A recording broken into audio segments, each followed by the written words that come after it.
दोस्तों, इस वीडियो में हम आरआरबी ग्रुप डी यानी कि रेलवे ग्रुप डी में पूछे जाने वाले महत्वपूर्ण करंट अफेयर्स के बारे में देखेंगे। तो दोस्तों चलिए वीडियो को शुरू करते हैं। पहला प्रश्न है दोस्तों, जून 2026 में जारी की गई वैश्विक शांति सूचकांक 2026 में 163 देशों की सूची में भारत का कौन सा स्थान था? तो दोस्तों भारत का स्थान 127वां था। वैश्विक शांति सूचकांक 2026 में भारत का स्थान 127वां था। ये आप लोगों को ध्यान रखना है। पाकिस्तान 152वें नंबर पे था, भूटान 16वें नंबर पे था और श्रीलंका जो है तो 67वें नंबर पर था। दोस्तों इसमें सबसे ऊपर यानी कि शीर्ष पर आइसलैंड था, दूसरे नंबर पर न्यूजीलैंड, तीसरे नंबर पर स्विट्जरलैंड। तो इस प्रकार से इन चीज़ों को आप लोगों को ध्यान रखना है। नेपाल 111 नंबर पर था, बांग्लादेश 117 नंबर पर और अफगानिस्तान 157 नंबर पर था। तो इस प्रकार से इन चीज़ों को आप लोगों को ध्यान रखना है।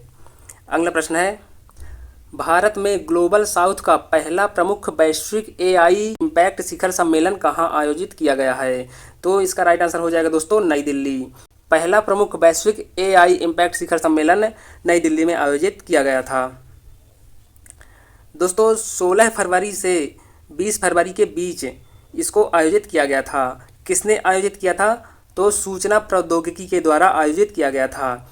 इसकी थीम आप लोगों को ध्यान रखना है, सर्वजन हिताय सर्वजन सुखाय। ये इसकी थीम है, तो आप लोगों को थीम भी याद रखनी है। इसके 3 सूत्र आप लोगों को ध्यान रखना है, मनुष्य, पृथ्वी और प्रगति। ये इसके 3 सूत्र थे। अगला प्रश्न है, 31 मई 2026 को भारत के नए चीफ ऑफ डिफेंस स्टाफ यानी कि CDS, chief of defence staff किसे नियुक्त किया गया है? तो इसका राइट आंसर हो जाएगा जनरल एनएस राजा सुब्रमणी को नियुक्त किया गया है। तो दोस्तों इस प्रकार से इसको ध्यान रखना है। और चीफ ऑफ डिफेंस पहले कौन थे, प्रथम कौन थे? तो जनरल बिपिन रावत 31 दिसंबर 2019 को नियुक्त किया गया था। दोस्तों थल सेना के प्रमुख कौन है? जनरल धीरज सेठ। नौसेना के प्रमुख एडमिरल कृष्णा स्वामी नाथन हैं। वायुसेना के प्रमुख हो जाएंगे air chief marshal Amarpreet Singh. तो इन सभी जानकारियों को आप लोगों को अच्छी तरीके से ध्यान रखना है। और आगे बढ़ते हैं। अगला प्रश्न है दोस्तों, हाल ही में जारी हुई विश्व प्रेस स्वतंत्रता सूचकांक में 180 देशों में भारत का स्थान कौन सा था?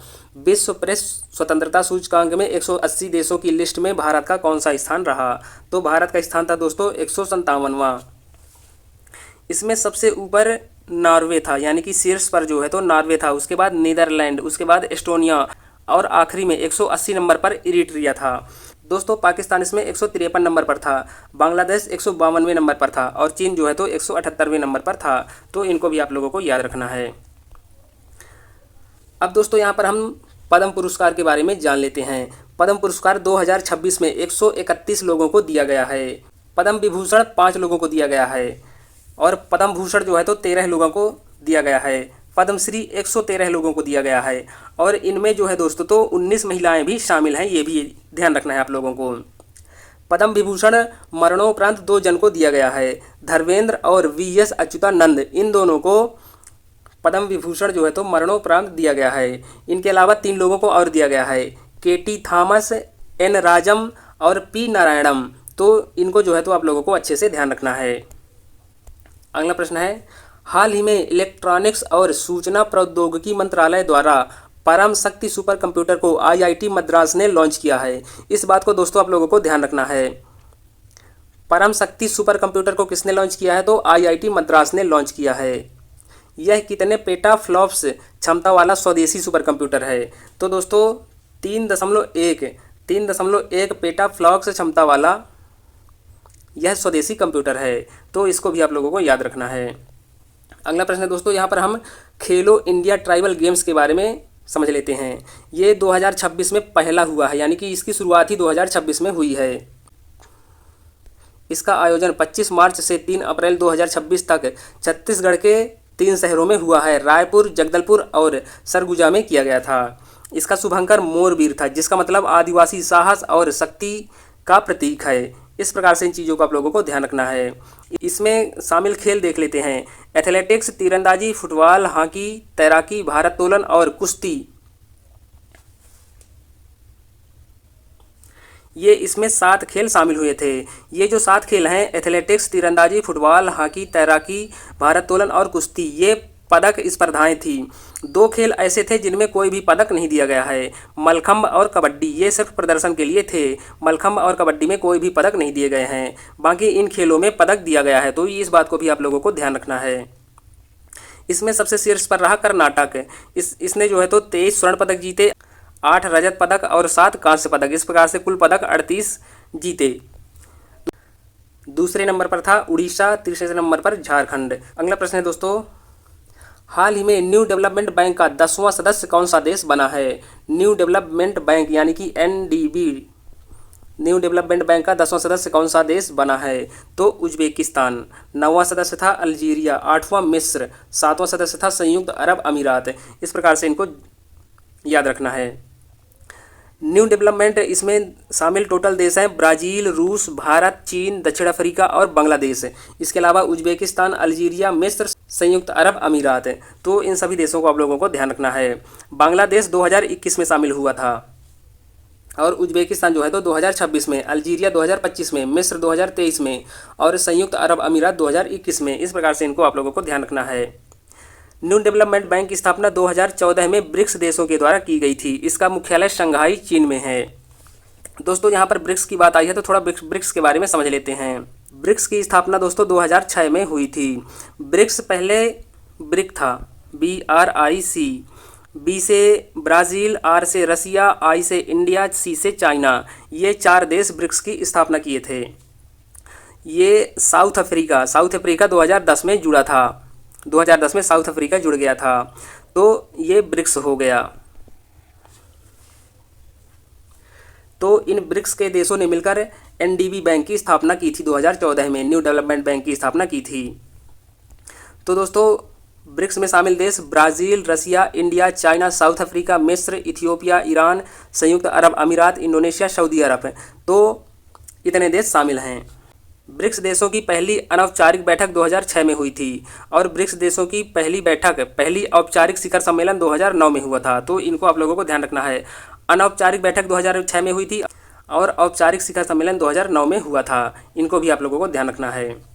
अगला प्रश्न है, भारत का 100वां रामसर स्थल किसे घोषित किया गया है?